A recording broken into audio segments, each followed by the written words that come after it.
Hello and welcome back. Today we will be doing a recap of last week's 3v3v3, which, as you can note, is on the Divergences mod map. This is a multiplayer mod, specifically kind of for balance, which makes a lot of the teams a lot more even, which we saw was pretty nice. If we can take a look here, we should be able to still see relatively level, GDP values, despite the fact that we played for 10 years with 9 human players who managed to grow GDP quite a bit, which was entirely the point.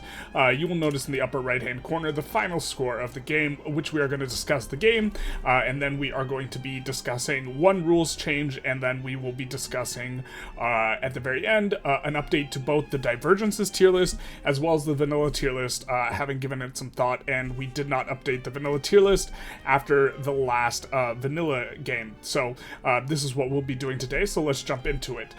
The draft started out a little bit spicy. The draft order was, let's see if we can pull up a different thing that's going to have the new tier list and the draft order. I said let's see if we can pull up the thing. Okay, there we go. The draft order was 1, 2, 3, 3, 1, 2, 2, 3, 1. This was the draft order, and so what we saw drafted was, let's see, we saw a Burgundy first pick, and then we saw Jing as a second pick, which was quite interesting. A lot of people were not expecting Jing, specifically the Divergences team. The Divergences team was Team 3. These were all Divergences players, and then Team 1 was Team 1 and 2 were just regular 3v3v3 players, and so they also just seemingly had very, very different philosophies on draft, which I thought was interesting.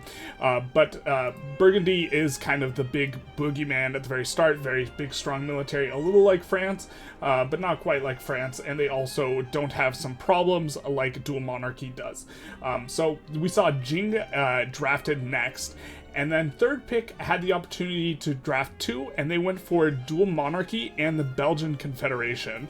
And, longer term, Belgian Confederation will be a lot better, but perhaps it's not within the scope of the game for them to, really shine, and perhaps they should have picked up Scandinavia. If they had picked up Scandinavia, Team 2 would have likely been left, or it would have been a decent chance that they get left without a I believe with the pick order they could be left without a GP, and then they would have Jing and Japan and no way to get recognition. You notice both of these are great powers. You traditionally declare war on your ally for recognition. This is how you get recognition.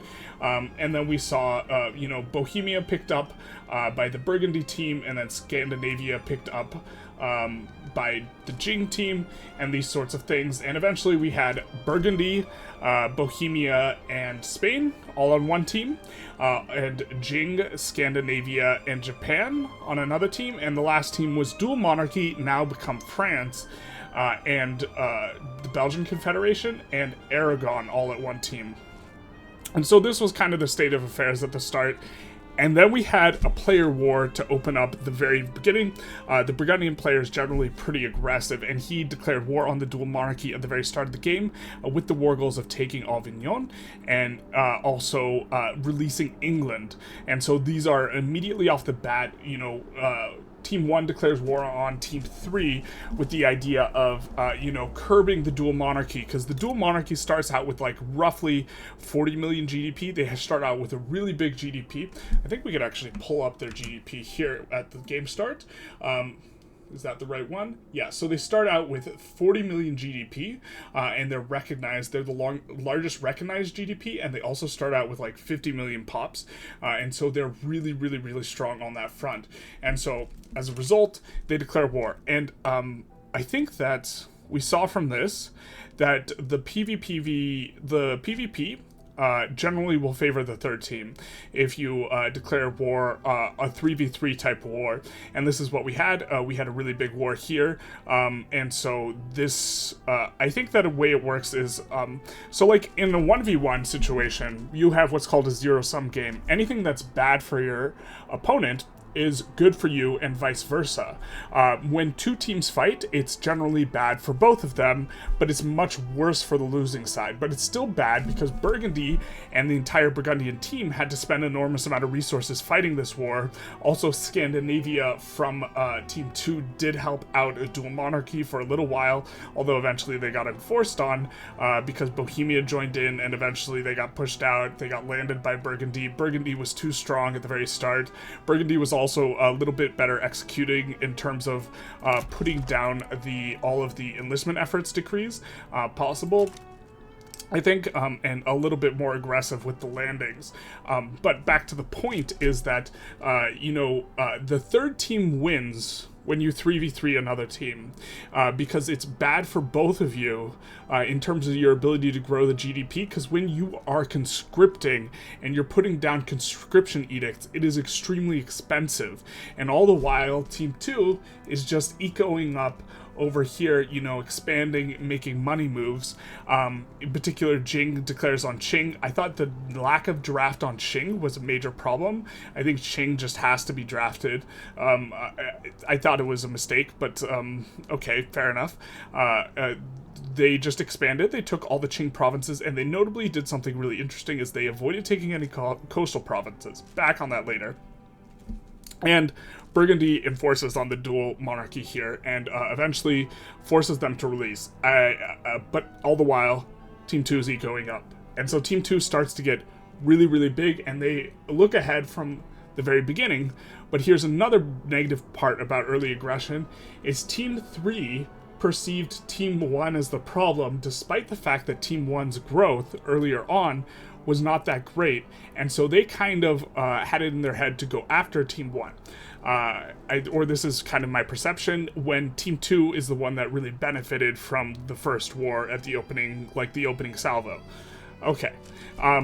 Also, Spain was also very aggressive. Now, this is, again, a Team 1 team, and they joined every single war that Aragon started, which eventually Aragon very cleverly started a war for Tunis because only Spain had an interest in North Africa out of their entire team, and when Spain joined with 70% left, Aragon had leftover maneuvers. I was under the impression Spain was only joining when they had extra maneuvers, but they were joining literally everything and just really thumbing Aragon's pie, and Aragon eventually releases Castile here, and with this separate war on Tunis and North Africa, the other team did not have time, the Burgundy team did not have time to put interest in North Africa to try and help out their teammate.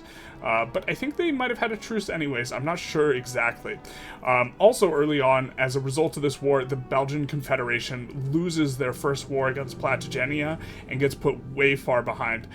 They notably did roll a little unlucky with Venice interfering in that war as well, but it was just too much. The combination of this existential war at the start, it was a bit. I also talked with Team 3 afterwards and noted that, in my opinion, they should have conceded the war once there was no way they could possibly win it, or, try and sue for some sort of peace that did not involve, a full enforcement, because, again, ending the war faster, if you're in a 1v1 situation, bleeding out Burgundy makes sense, because it's bad for them, but since it's a 3v3v3, ending the war, even though it helps Burgundy, ending the war earlier can help you to be able to eco up and try and catch up to Team 2. So then we saw Team 2 started really pulling ahead.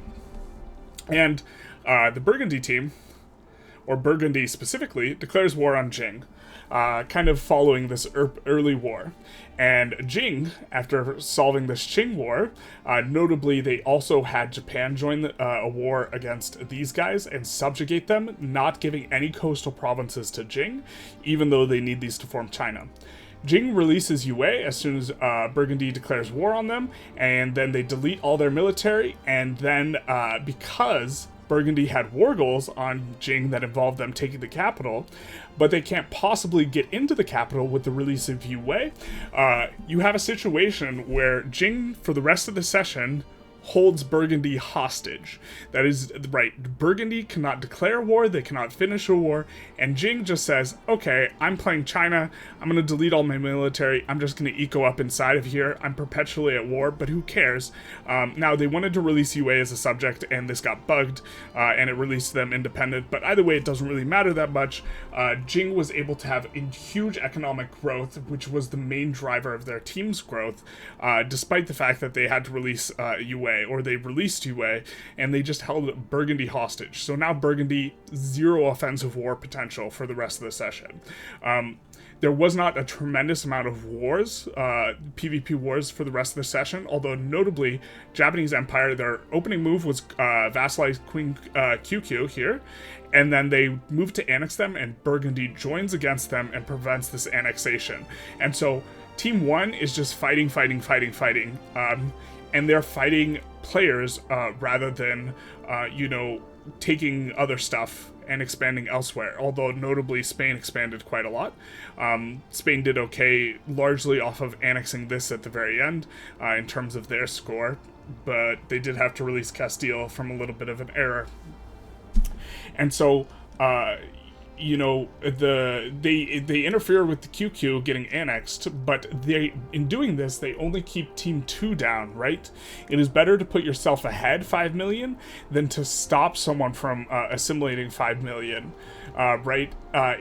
Just because it's a 3-person or it's a 3-team game, and so putting yourself ahead 5 million, or putting someone behind 5 million in just a straight up 3v3 is really valuable, because it's the same as getting ahead 5 million, but in a 3v3v3 it's not.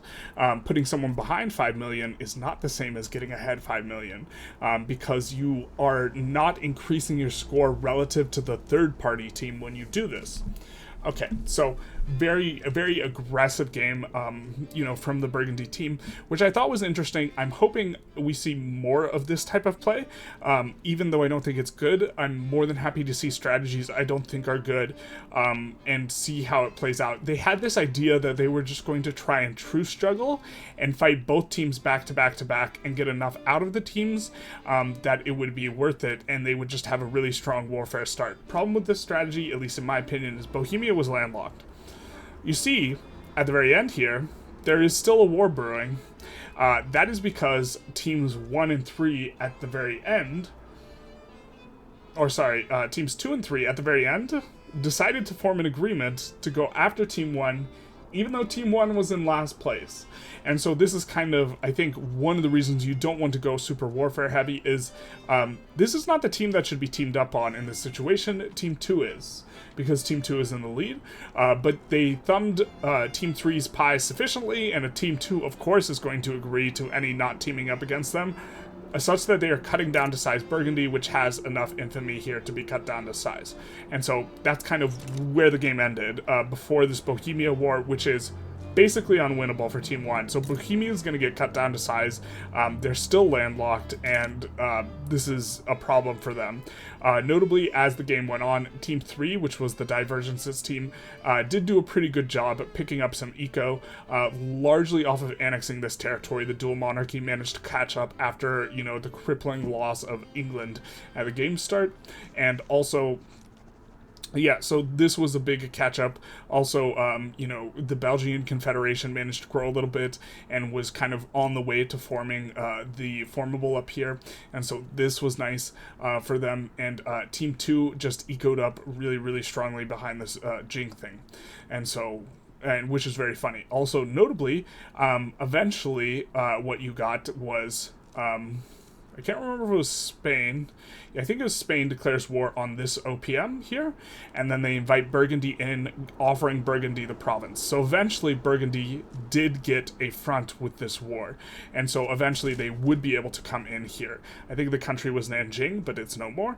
And so this is the idea. Eventually, through an ally, they managed to secure a war or a front on Jing so that they could try and push in and enforce on them. But it's too late. Jing's too big.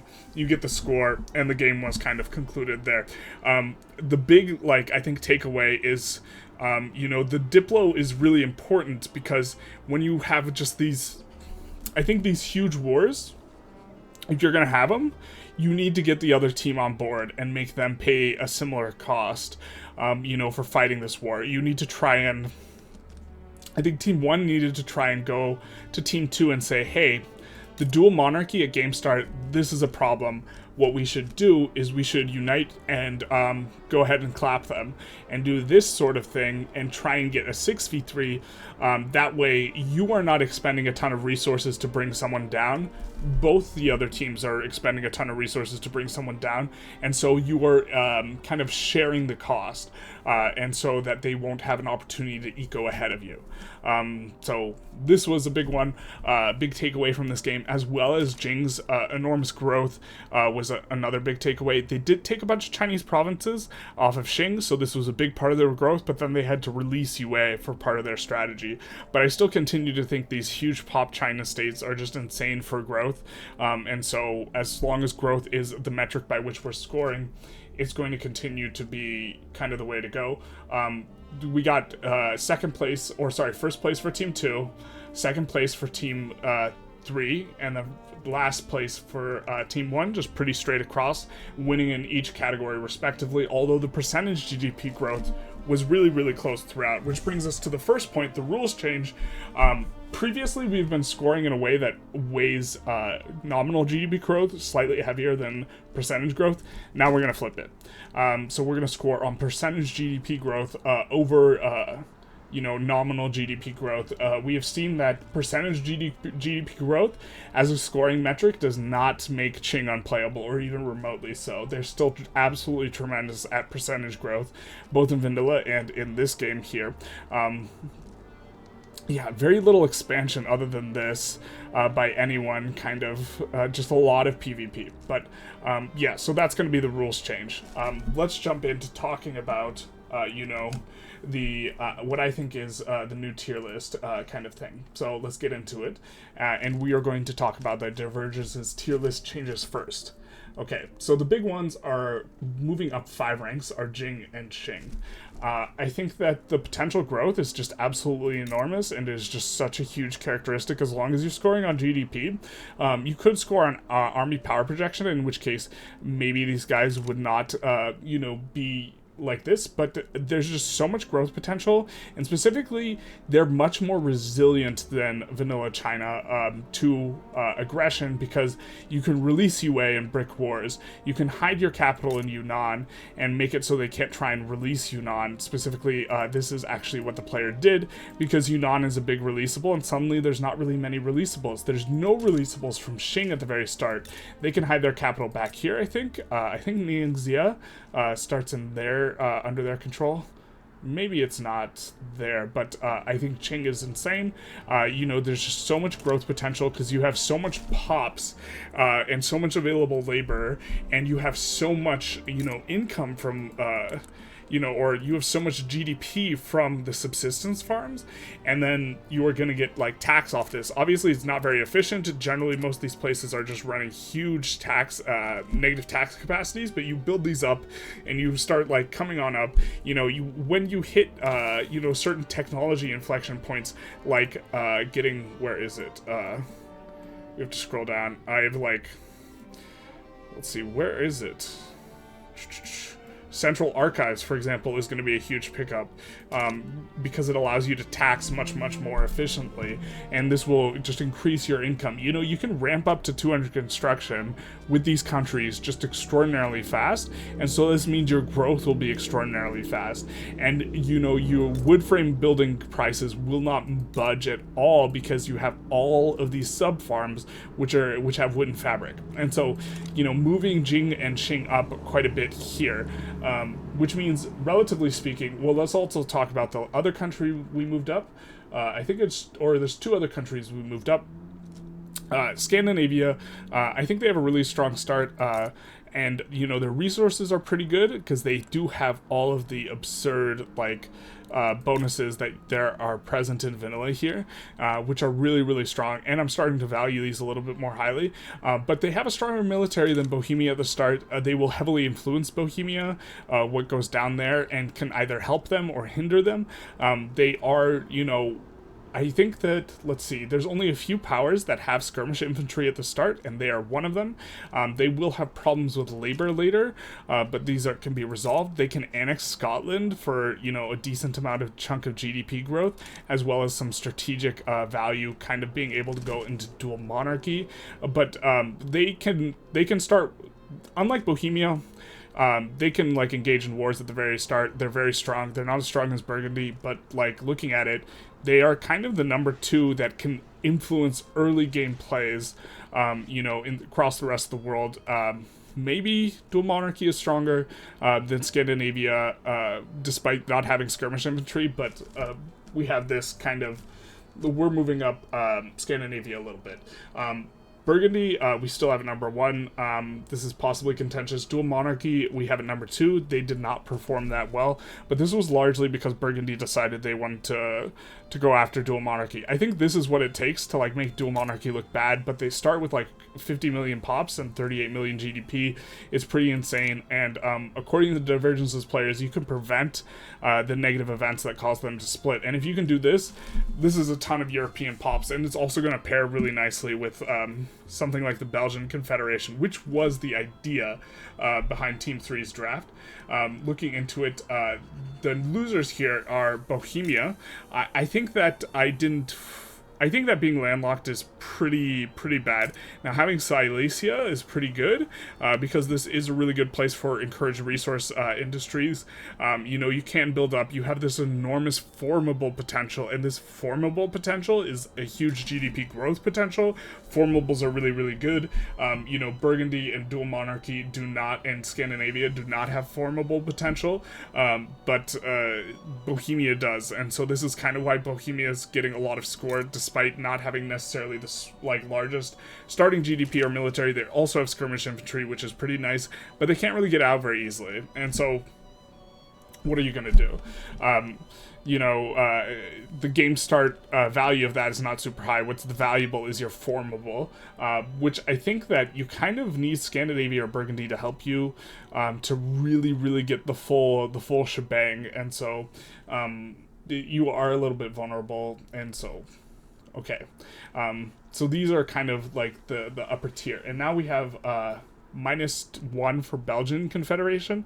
I think if the game doesn't go, this is going to be a little weird one, and we did talk about it, myself and the Divergences players, towards the end of the session. The Belgian Confederation is on a little bit of a timeline where if you can't form Arcadia, which is the formable here, you're going to have a little bit of trouble with GDP growth. Also, a huge value of Belgium is you have enormous resources.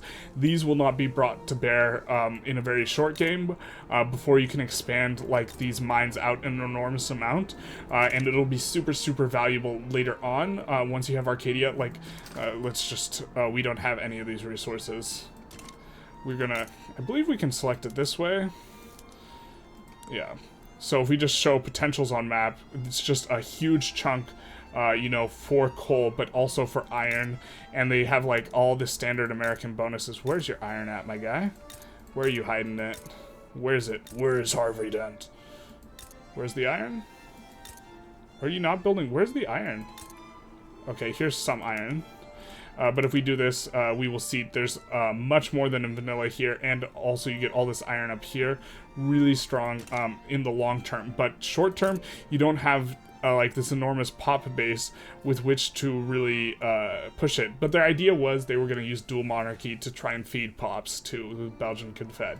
And so this seems like a fair strategy, but I think overall the Belgian Confederation, their strength is being able to form this. I don't know how consistently you can form it in a game session, given it's 10 to 15 years. If it goes 15 years, you can form it. If it doesn't, I don't know if you can, so this is the thing. Huge loser here is Japan. I think you are a little bit behind on the tech. You do have 30 million pops, and that's nice, but you just compare it to everyone else. Japan doesn't have a formable, so Japan's just raw dogging and expanding out here. They do kind of have a little bit of a bonus into here. They are adjacent to QQ, which is kind of nice, and can incorporate in 5 years, which is really nice, but anyone can go for QQ, and so this is not unique to Japan. And they start out with 30 million pop, and 15 million GDP, but no formable, I think Belgian Confederation goes ahead of them because they have a formidable. Same with Bohemia. Bohemia has skirmish infantry. Belgian Confed has skirmish infantry. They both have better tech. You know, Jing and Qing both have much better growth potential than Japan, although they do have worse tech.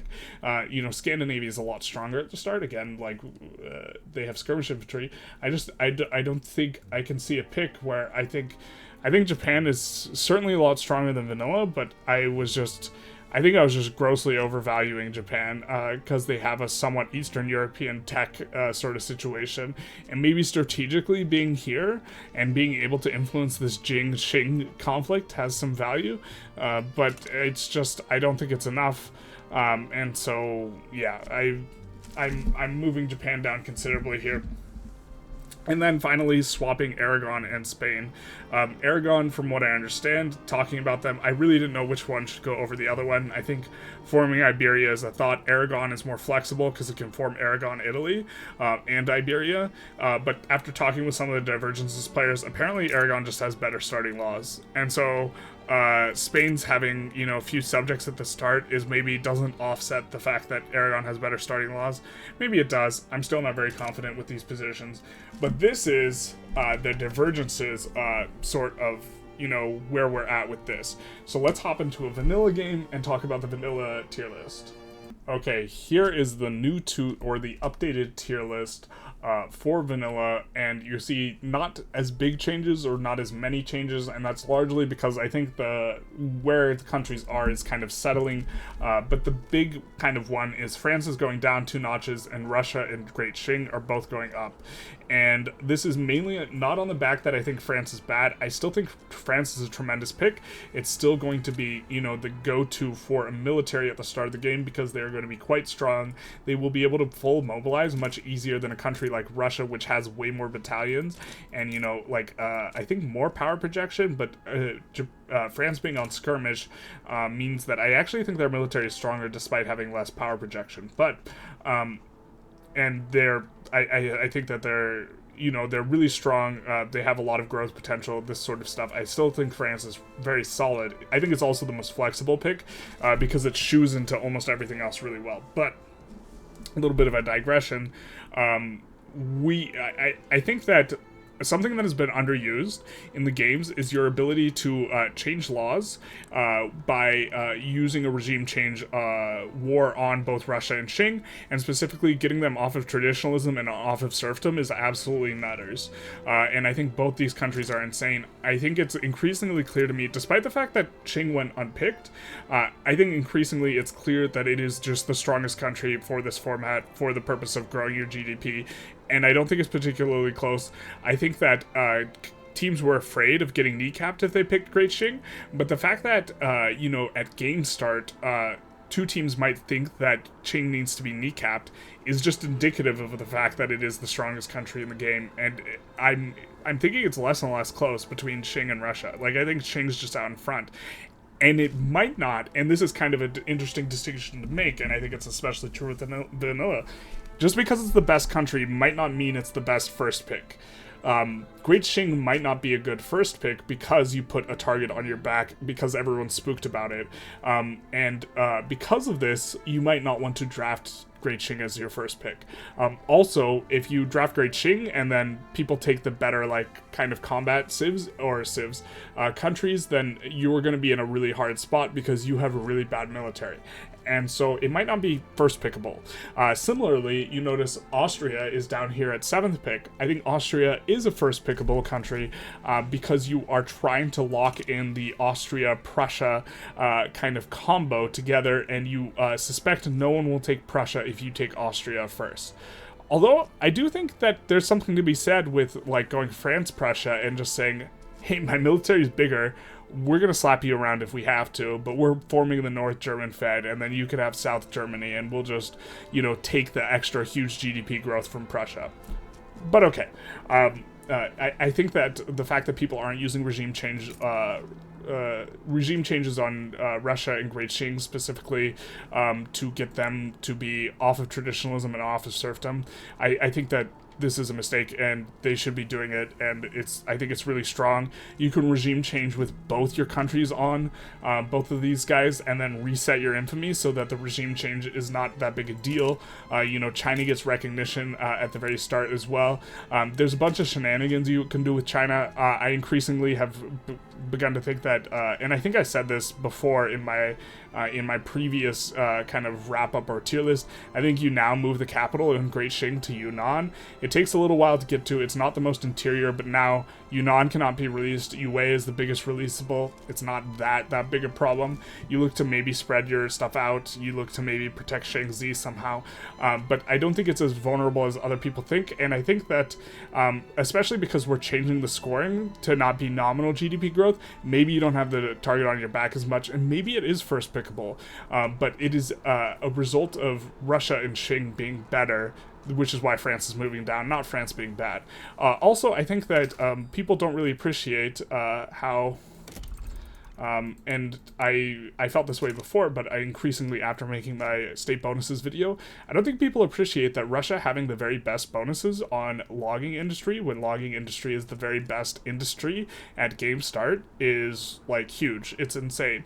There's no construction like malices here. You can just absolutely blast this wood out and look to export both your softwood and your hardwood in order to get like some of the very best growth possible, because the PM is extraordinarily efficient when you are looking at the value of the inputs to the value of the outputs. If you can keep the price of wood up, your economy, this will be the very, very fastest way you can grow your economy, and you get this with Russia. You also get it with Sweden, but like that's Sweden.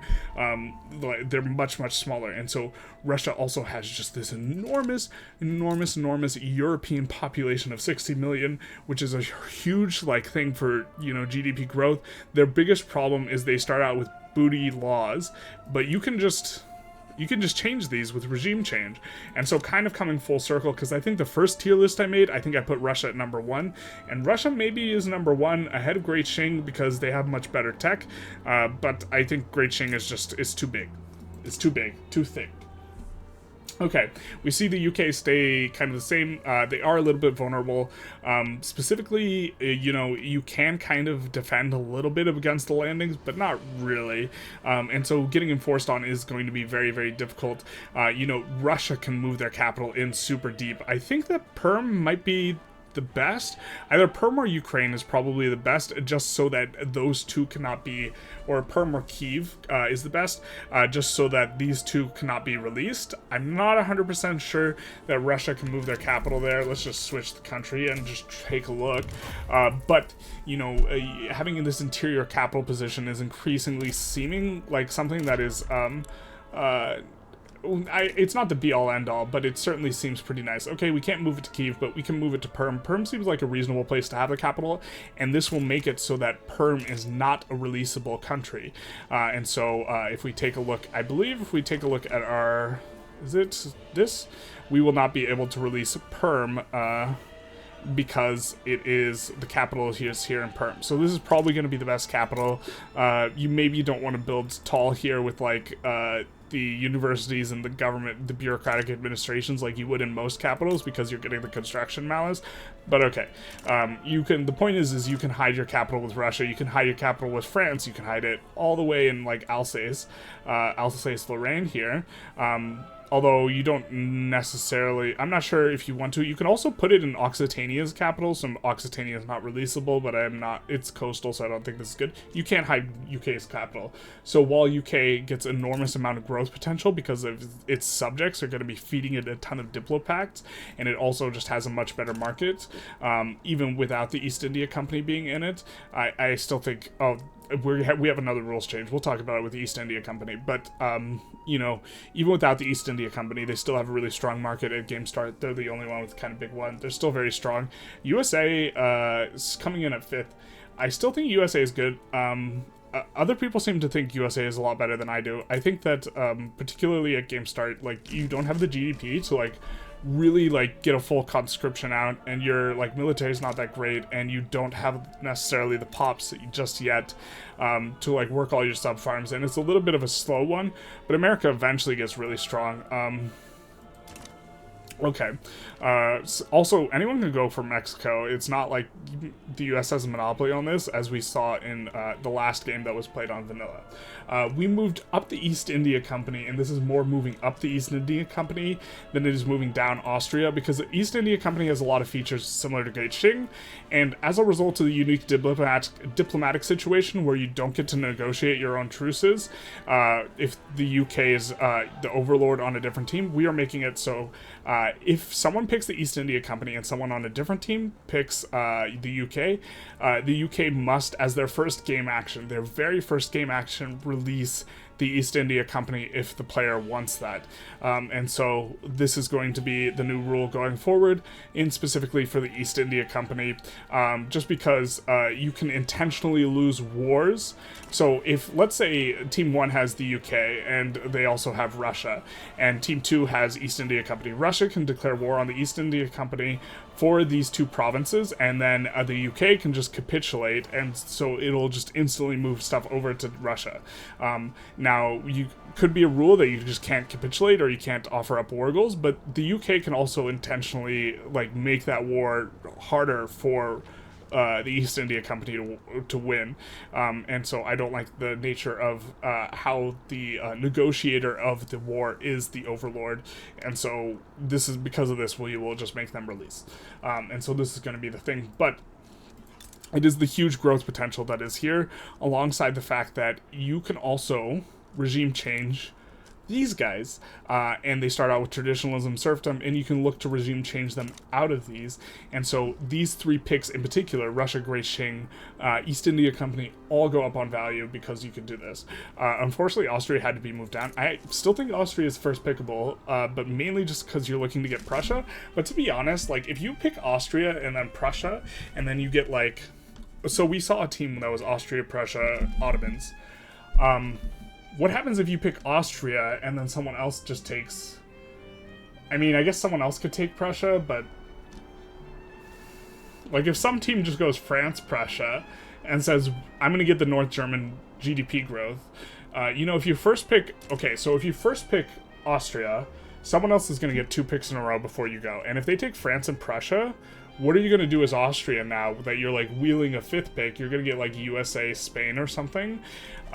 Something like this. And can you, Austria, USA, Spain, fight France, you know, Prussia and someone else over North German unification? I don't think so. I think Prussia just wins this war. And it's worth it because they're going to get a whole bunch of GDP. And now you are kind of saddled with your awkward-looking Austria first pick. Maybe not. Maybe Austria first pick is still an interesting idea just to look to lock in Prussia. But I think Prussia might be more pickable than I have given it credit for because you can form the North German Fed, and you don't need to pick Austria with Prussia because Austria can just back down to Prussia to make forming easy. You can also just pick Prussia with a strong military team and say to Austria, hey, I want leadership.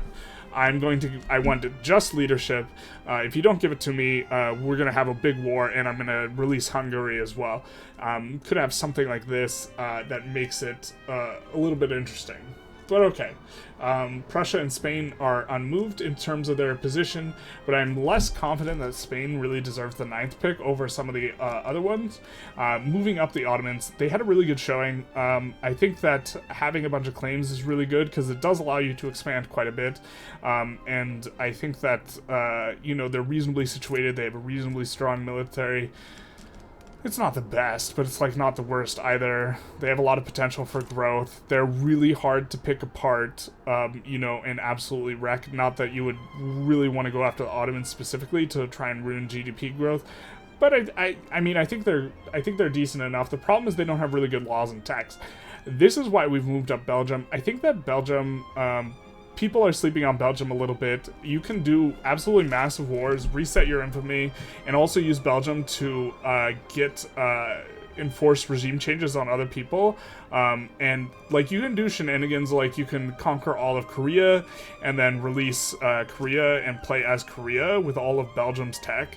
Like if you wanted to do this, you can also take all of the Netherlands provinces and transfer the East India Company, and then before you enforce on the Netherlands, have a teammate reset your infamy so that you will have all this with 0 infamy, and then you look a whole lot stronger as Belgium. And Belgium has some of the best tech in the game, and they have some of the best starting laws in the game. They have interventionism, homesteading, and also have a national militia, so alongside skirmish infantry, for those of you who don't know. And so, you know, maybe there's just an extraordinarily solid 9th pick, especially if you have like someone like Great Qing, where like you could feed a Belgian province to Great Qing to brick it as a war goal, and then Belgium will be able to conscript 100 battalions out of there. And Great Qing can just bankroll or like send money to Belgium in order to facilitate this, and it looks pretty good to me. And so we've moved up Belgium, moved up Korea specifically. Why did I move up Korea specifically? Oh, because you can have an ally full annex you, you just capitulate and then release play as you, and so you just get to have whole new laws and tech tree if you wanted to play as Korea and still have access to the relatively high population start. It's not enormous though. You do accept Qing pops, so this is nice. So maybe there's some sort of strategy where you have like Qing, Korea, like France or something like this, and you go with that. I don't... It's like a weird pick, but like maybe Korea's the pick there. I don't think it's quite there. And we were more moving up Korea than down Netherlands. And that's kind of, you know, a full explanation of both of the new tier lists or the power rankings. It did take a little while because we had to go through 2, but I really do think that... it's so wild to me that these really high pop, huge GDP growth potential guys are not getting picked at all. Like both last week and 3 weeks ago, Great Qing went undrafted, and then we saw in the Divergences game Qing went undrafted, and I just I think that these picks are tremendous. Anyways, I hope you enjoyed the video. We are planning on doing a vanilla start this Saturday at 9:30, 9:15 check-in for players. Currently, at the time of recording, there's still 2 slots available. So if you want to sign up, go into the LFG section in the Discord, which will have the link below, and type potatoes in order to sign up. Priority will be given to players that have the fewest amount of games. So if you have no games played, you're almost guaranteed a slot. It's somewhat competitive, somewhat friendly. Anyways, other than that, I hope you enjoyed. Feel free to like, comment, subscribe, and have a good one.